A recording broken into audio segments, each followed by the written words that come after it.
ব্রেকে পাড়া দিয়ে স্টার্ট দিতে হয়। ব্রেকে পাড়া দেওয়ার পর এটা গ্রিন হয়ে গেছে। তো এটাতে যা যা ফিচার আছে এগুলোর সাথে আপনাদেরকে পরিচয় করে দেবো। এখন আপনারা অনেকে নার্ভাস হয়ে যাবেন, ভাই আমি তো স্টার্ট ক্লিক করলাম বাট স্টপ কেন হইলো। তো পুশ স্টারের সিস্টেমটা হচ্ছে আপনার ব্রেকে পাড়া দিয়ে স্টার্ট দিতে হয়। তো আমি এগিন আপনাদেরকে জিনিসটা দেখাই।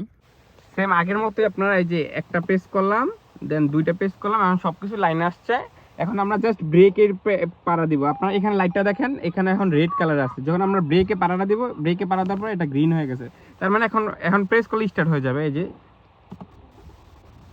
এই যে আমার গাড়ি অলরেডি স্টার্ট। এই যে আরপিএমটা সব কিছু করতেছে, আমার গাড়ি অলরেডি স্টার্ট রান। এখন আমি যদি এসি রান করতে চাই, এসি রান করতে পারবো। আমি চাইলে এখন গাড়ি রান করতে পারবো। সব কিছু লাইন পাই গেছে। মূলত চাবি আর হচ্ছে পুশ স্টার্টের মধ্যে এতটুকু ডিফারেন্স। আজকে আপনাদেরকে দেখাই দিলাম যে কিভাবে আপনারা পুশ স্টারের গাড়ি স্টার্ট করবেন। আরেকদিন দেখাবো কিভাবে পুশ স্টারের গাড়ি রান করতে হয়, এমনকি এভরিথিং মানে অন্য ফিচার যা অ্যাড আছে, বা আমি যে টয়োটা প্রিমো 2018 চালাই, তো এটাতে যা যা ফিচার আছে এইগুলোর সাথে আপনাদেরকে পরিচয় করে দেবো।